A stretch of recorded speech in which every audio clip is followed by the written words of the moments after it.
मैं डॉक्टर अमित भटनागर पंतनगर कृषि विश्वविद्यालय में सस्य विज्ञान विभाग में प्राध्यापक के पद पर कार्यरत हूँ। और इस चैनल के माध्यम से मेरा ये प्रयास है किसानों तक सही जानकारी पहुँचे। जो फैक्ट्स हैं, जो सच्चाई है, जो साइंटिफिक रीजंस हैं, जो रिकमेंडेशंस हैं, जो संस्तुति की जाती हैं, वो उन तक पहुँचें ताकि उसका लाभ वो अपनी खेती में ले सकें। इसके लिए मैंने किसान भाइयों के लिए अलग से एक प्लेलिस्ट बनाई है, कृषि किसान। तो इस चैनल में बहुत सारी प्लेलिस्ट हैं, लेकिन जो कृषि किसान है वो खास तौर से किसानों के लिए है। आप उस प्लेलिस्ट के लेक्चर्स को सुनिए तो आपको खेती से संबंधित अच्छी जानकारी मिलेगी। आज जो मैं बात करना चाहता हूँ वो एक भ्रम की है। वो भ्रम ये है कि अगर हम खेत में यूरिया प्रयोग करते हैं तो उस यूरिया से खेत में क्षार बन जाता है, लवण बन जाता है, और ये क्षार लवण फिर खेत को खराब करता है। तो ये बहुत सारा भ्रम है और ये इसमें ऐसी कोई सच्चाई नहीं है। आज मैं इसको वैज्ञानिक जो विधि है या जो वैज्ञानिक साइंटिफिक फैक्ट्स हैं उससे मैं बताऊंगा कि यूरिया वास्तव में मिट्टी में क्या बनाता है और इससे कोई क्षार या लवण नहीं बनता है। ये एक गलत तथ्य है, सच्चाई इससे बिल्कुल अलग है। तो आप इस बात को ना सोचें कि यूरिया डालेंगे तो हमारे खेत में क्षार बन जाएगा और लवणता बढ़ जाएगी, ऐसा बिल्कुल नहीं होता। हाँ, लेकिन यूरिया डालते समय हमें इस बात का जरूर ध्यान रखना चाहिए कि फसल को जितनी जरूरत है नाइट्रोजन की उसी हिसाब से आप यूरिया डालें, ज़्यादा यूरिया ना डालें। इस पर भी मैं एक वीडियो बना चुका हूँ कि ज़्यादा यूरिया डालने से क्या नुकसान होता है। और ज़्यादा यूरिया आप डालेंगे तो खेती का खर्चा तो बढ़ेगा बढ़ेगा, साथ में जो हमारी फसल होती है उसमें बीमारी और कीट भी बढ़ने लगते हैं। और इस ज़्यादा यूरिया से फिर वातावरण में पॉल्यूशन होता है, मिट्टी का प्रदूषण बढ़ता है, जल का प्रदूषण बढ़ता है और वायु का प्रदूषण भी बढ़ता है। तो इस बात का हमें ध्यान रखना चाहिए कि जितनी जरूरत है उतनी ही हम यूरिया प्रयोग करें, उससे ज़्यादा होने पे ये नुकसान करेगी। लेकिन यूरिया डालने से खेत के अंदर कोई लवणता बढ़ेगी या क्षार बन जाएगी, ऐसा कुछ भी नहीं होता है। तो पहले हमें समझना पड़ेगा लवण होते क्या है, जिसको हम अंग्रेजी में साल्ट कहते हैं। हिंदी में इसको हम लवण कहते हैं और अंग्रेजी में इसे हम साल्ट्स कहते हैं। ये हमें समझना पड़ेगा। देखिए, मिट्टी के अंदर बहुत लवण होते हैं, साल्ट होते हैं, और जो मुख्य लवणता जो होती है वो कैल्शियम से होती है, मैग्नीशियम से होती है, सोडियम है, पोटेशियम है। ये मेजर हैं जो बेस फॉर्मिंग कटायन है, मतलब मिट्टी की पीएच को बहुत ज्यादा बढ़ाते हैं। ये जो कटायंस हैं, कैल्शियम, मैग्नीशियम, पोटेशियम, सोडियम, इसको इंग्लिश में ऐसे लिखते हैं। इसके साथ साथ जो दूसरे आयंस हैं वो कार्बोनेट हैं। कार्बोनेट जो है ये ज्यादा समस्या करता है। क्लोराइड है, ये ज्यादा समस्या करता है, मिट्टी के अंदर बहुत ज्यादा हो जाए या सल्फेट्स बहुत ज्यादा हो जाए। बाई कार्बोनेट अगर बनने लगे मिट्टी के अंदर तो जो है मिट्टी की पीएच बढ़ने लगती है। सल्फेट्स भी होते हैं, लेकिन सल्फेट मिट्टी की पीएच को बढ़ाते नहीं है, थोड़ा उसको कम करते हैं। तो इन सब के साल्ट अगर मिल गए आपस में, इन्होंने आपस में रिएक्शन कर लिया, कैल्शियम ने, मैग्नीशियम ने, पोटेशियम, सोडियम ने, इन सब के साथ अगर रिएक्शन कर लिया, कार्बोनेट, बाइकार्बोनेट और क्लोराइड के साथ, तो समझिए मिट्टी हमारी खराब होने लगेगी। कैल्शियम कैल्शियम कार्बोनेट बनाएगा, मैग्नीशियम कार्बोनेट बनेगा, पोटेशियम कार्बोनेट बनेगा, सोडियम कार्बोनेट बनेगा। ये तो बहुत ही ज्यादा डेंजरस होता है।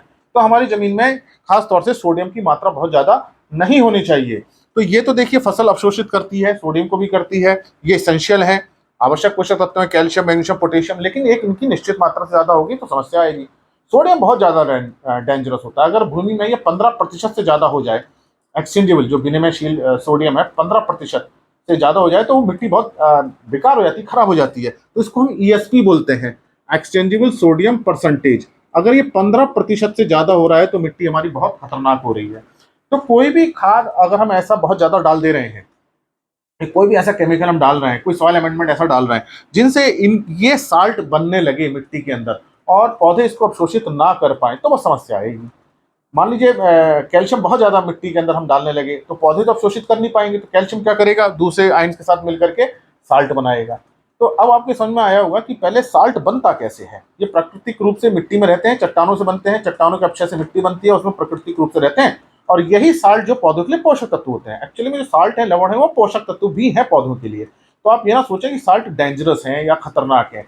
खतरनाक तब है जब इनकी मात्रा एक निश्चित मात्रा से बढ़ जाए। कोई भी चीज जब एक निश्चित मात्रा से बढ़ती है तो वो खतरनाक हो जाती है। तो इसलिए वो मिट्टी के लिए, पौधों के लिए जहर का काम करने लगती है। कैल्शियम आवश्यक पोषक तत्व है, मैग्नीशियम भी आवश्यक है, पोटेशियम भी आवश्यक है, सोडियम जो है बेनिफिशियल है, मतलब लाभ पहुंचाता है, ये भी पौधों को चाहिए, लेकिन इसेंशियल नहीं, बेनिफिशियल है, लाभ पहुंचाता है। तो साल्ट मिट्टी के अंदर होने चाहिए। लेकिन ये एक लिमिट के अंदर होने चाहिए। अगर इनकी लिमिट मात्रा बढ़ेगी तो हमारी भूमि को ये खराब करेंगे, तो उससे हमारी फसल उत्पादन खराब होता है। जहाँ क्षारीय लवणीय मृदाएं होती हैं वहाँ समस्या यही होती है, वहाँ क्योंकि लवण बहुत ज़्यादा हो जाते हैं, वहाँ ये एक्सचेंजेबल सोडियम परसेंटेज, सोडियम की मात्रा बहुत ज़्यादा हो जाती है। तो आपका खेत तब खराब होगा जब साल्ट की मात्रा बहुत ज़्यादा बढ़ेगी। तो ये तो मैंने आपको बताया कि साल्ट से कैसे समस्या आती है। अब हम बात करें यूरिया की, कि यूरिया का जो भ्रम है कि यूरिया क्षार बना देगा या लवण बनाएगा। क्षार का बनते हैं कैल्शियम, मैग्नीशियम, पोटेशियम, सोडियम, जो पानी से रिएक्शन करता है तो क्षार बनाता है, जिसको हम बेस कहते हैं, और इनके साथ रिएक्शन करता है तो लवण बनाता है। अब यूरिया का देखिए हमें एक फार्मूला समझना पड़ेगा। इसका फार्मूला होता है NH2CONH2। थोड़ा सा ये केमिस्ट्री की टर्म है, ये इसकी केमिस्ट्री होती है। जब ये मिट्टी के अंदर जाता है तो ये क्या करेगा, पानी के साथ रिएक्शन करेगा और यूरियस एंजाइम के साथ रिएक्शन करेगा। तो ये जो NH2 वाले दो हैं, दो ये अमोनियम आयन बना लेते हैं, अमोनियम आयन बनाते हैं। और जो ये CO है, ये जो है CO2 गैस बनाती है। अब ये CO2 गैस कहाँ चली जाती है, ऊपर वातावरण में चली जाती है, और इस अमोनियम को कौन ले लेते हैं, पौधे ले लेते हैं। तो देखिए जो नाइट्रोजन था वो अमोनियम में आ गया, हाइड्रोजन अमोनियम में आ गया, कार्बन कार्बन डाइऑक्साइड में चला गया, जो इसकी ऑक्सीजन थी वो कार्बन डाइऑक्साइड गैस में चली गई। तो इसका मतलब ये हुआ कि जब आप यूरिया खेत के अंदर डालेंगे तो कार्बन और ऑक्सीजन तो मिलकर CO2 बना लेगा, कार्बन डाइऑक्साइड गैस बना लेगा, और ये चूंकि गैस है इसलिए मिट्टी में रुकेगी नहीं, ऊपर निकल जाएगी। अब ये जो अमोनियम बना ये पौधों के लिए जरूरी होता है।